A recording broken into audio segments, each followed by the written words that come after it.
നാം ഒരു പക്ഷേ സമൂഹത്തിൽ ഉന്നതരായിരിക്കും, എന്നാലും നമ്മുടെ വീട്ടിൽ ഒരു സാധാരണക്കാരൻ മാത്രമായിരിക്കണം. പ്രത്യേകിച്ച് കുട്ടികളുടെ കൂട്ടത്തിൽ ഒരു കുട്ടിയായി നമ്മൾ പെരുമാറണം. എല്ലാ സമയത്തുമല്ല, ചില സമയങ്ങളിലെങ്കിലും. ഉമർ റളിയല്ലാഹു അൻഹു ആരാണ്? മക്ക അദ്ദേഹത്തിൻ്റെ പേര് കേട്ടാൽ വിറക്കുമായിരുന്നു, അല്ലേ? അങ്ങനെയുള്ള ഉമർ റളിയല്ലാഹു അൻഹു പറയുകയാണ്, മനുഷ്യൻ തൻ്റെ വീട്ടിൽ ഒരു കുഞ്ഞിനെ പോലെ ആകാതെ പറ്റില്ല. മുആവിയ റളിയല്ലാഹു അൻഹുവിൻ്റെ അടുക്കൽ പോയ വ്യക്തി വിവരിക്കുകയാണ്. മുആവിയ റളിയല്ലാഹു അൻഹു അന്ന് ഖലീഫയാണ്. അപ്പോൾ ആ വ്യക്തി കണ്ട കാഴ്ച, അവിടുത്തെ കഴുത്തിൽ കയർ കെട്ടിയിരിക്കുന്നു. എന്നിട്ടോ ഒരു കുട്ടി ആ കയറും പിടിച്ച് വലിച്ച് നടന്നുകൊണ്ടിരിക്കുകയാണ്. ഇത് കണ്ടപ്പോൾ ഈ ചെന്ന ആള് അത്ഭുതത്തോടെ ഭരണാധികാരിയോട്, മുആവിയ റളിയല്ലാഹു അൻഹുവിനോട് ചോദിക്കുകയാണ്, യാ അമീറുൽ മുഅ്മിനീൻ, അമീറുൽ മുഅ്മിനീൻ, അങ്ങ് തന്നെയാണോ ഈ ചെയ്യുന്നത്? അതായത് ഒരു കുട്ടി അദ്ദേഹത്തിൻ്റെ കഴുത്തിൽ കയറിട്ട് അദ്ദേഹത്തെ ഇങ്ങനെ നടത്തുകയാണ്. സുബ്ഹാനല്ലാഹ്.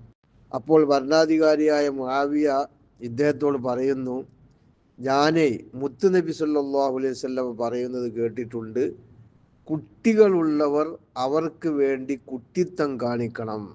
കുട്ടികളുടെ മുമ്പിൽ നാം വലിയവരെ പോലെ നിൽക്കരുത്. കുട്ടികളുടെ മുന്നിൽ നാം കുട്ടികളായി പെരുമാറണം എന്നർത്ഥം. പ്രവാചകൻ സല്ലല്ലാഹു അലൈഹി വസല്ലം പോലും കുട്ടികളോടുകൂടെ കളിക്കാറുണ്ടായിരുന്നു എന്നാണ്. അവരോട് തമാശയും പറയും. തൻ്റെ ഇബ്രാഹിം എന്ന കുട്ടിയെ ചുംബിക്കുകയും അതിനെ ഉമ്മ വെക്കുകയും ചെയ്തതായിട്ട് ചരിത്രത്തിൽ കാണാം.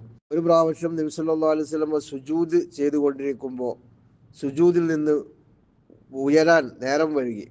നിസ്കാരമൊക്കെ കഴിഞ്ഞ് ചോദിക്കപ്പെട്ടു, എന്താണ് സുജൂദിൽ താമസിച്ചത്?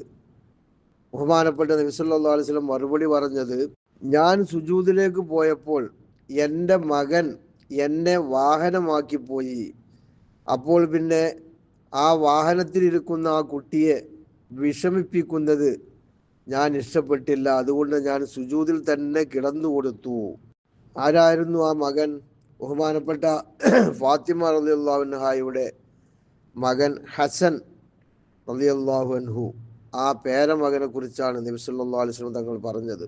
പ്രവാചകൻ സല്ലല്ലാഹു അലൈഹി വസല്ലം കുട്ടികളെ താലോലിക്കുകയും അവരെ മടിയിലിരുത്തുകയും, അങ്ങനെ ബഹുമാനപ്പെട്ട നബി സല്ലല്ലാഹു അലൈഹി വസല്ലമയുടെ മടിയിൽ കുട്ടികൾ മൂത്രമൊഴിക്കലൊക്കെ ഉണ്ടായിരുന്നു എന്ന് ചരിത്രത്തിൽ കാണാം.